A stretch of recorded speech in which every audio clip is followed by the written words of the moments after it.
Magandang araw mga kaibigan. Pag-usapan natin ngayon ang isang wise move ng mga supporters ni dating Pangulong Rodrigo Roa Duterte na lumalabas, walang magawa ang administrasyong ito kundi manood na lang. So ano itong wise move na ito? Ito po yung plano ng mga OFWs na Zero Remittance Week.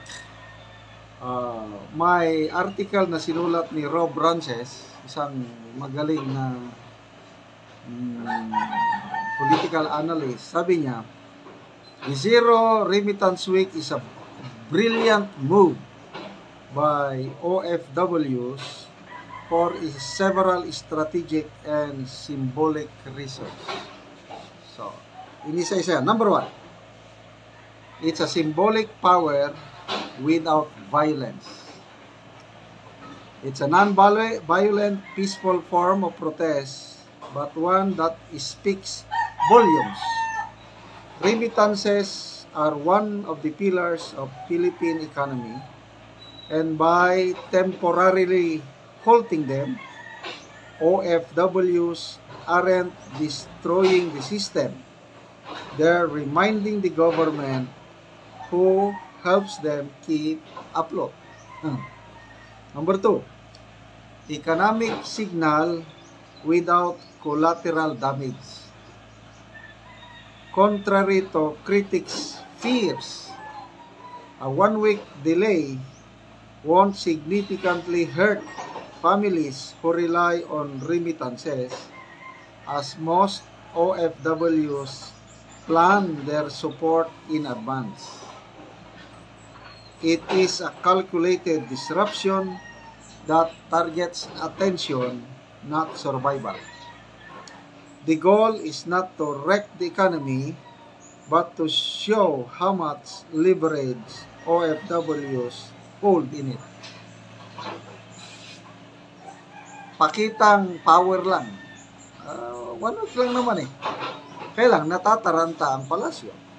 Number 3, collective action with global visibility.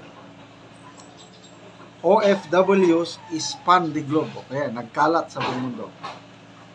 When they move in sync, the world notices.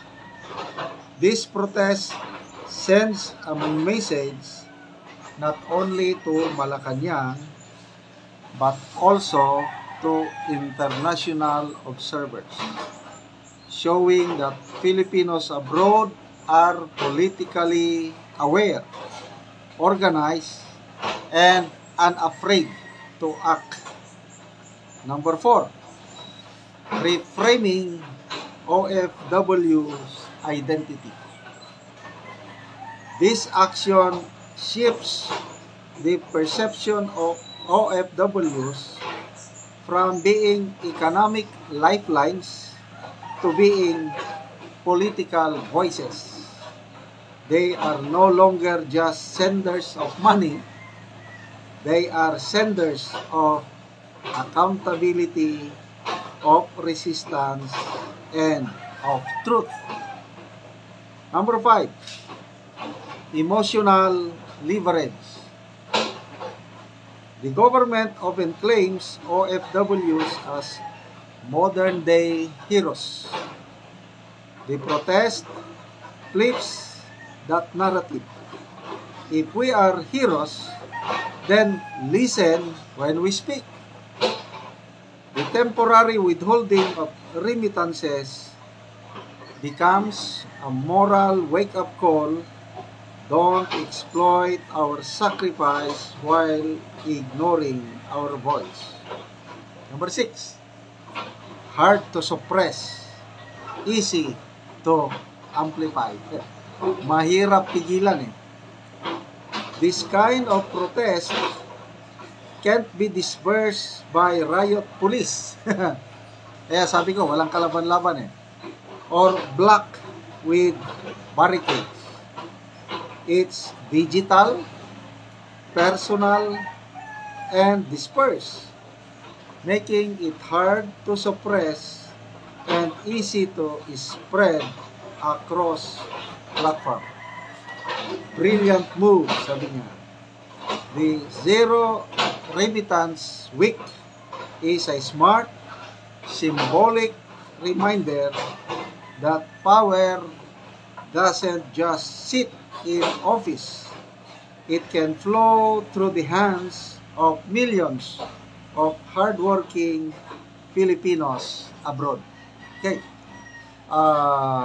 May pahayag ang Malacanang na sabi ni Yusek Castro, wala pa daw silang hinahanda na legal action laban sa mga OFWs na hindi magpapadala ng remittance.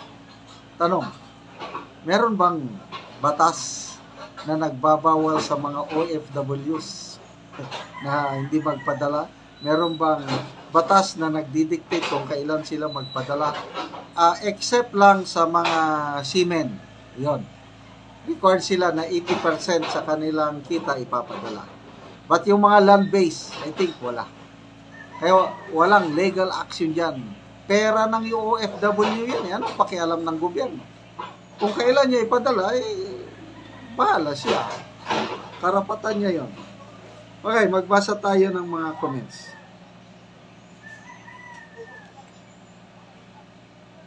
Jundi Tandog. To all Filipinos arriving in the Philippines at NAIA, seal your baggage with plastic. Just recently, an OFW arriving at NAIA was found with 4 bullets in his luggage. He is in trouble na. Grabe naman. Tanimbala na naman, oh. Tinaniman, 4 na bala. Anong gagawin niya sa bala? OFW ito. Grabe. So, ito rin, oh. Tanimbala rin ito. From NAIA to. Benji McNabbs, number 4. Brilliant. Rose Nancy Nel. Yes, good move. OFW. Aranto Milinda. Yes, no to remittance. Wills Koa. Salute to all OFWs. Danilo Potalan. Yes. Yes, yes, yes. Okay, maraming nag-yes. Count me in. But, let's make it clear. Mayroon ding mga OFWs na walang pakialam sa politika, magpapadala pa rin. Kaya, huwag pong mabahal ang gobyerno kasi hindi naman lahat ng OFWs susunod dito. Yun lang mga may pagmamahal kay PRRD. Yun lang ang sasama sa Zero Remittance Week. Salamat mga kaibigan sa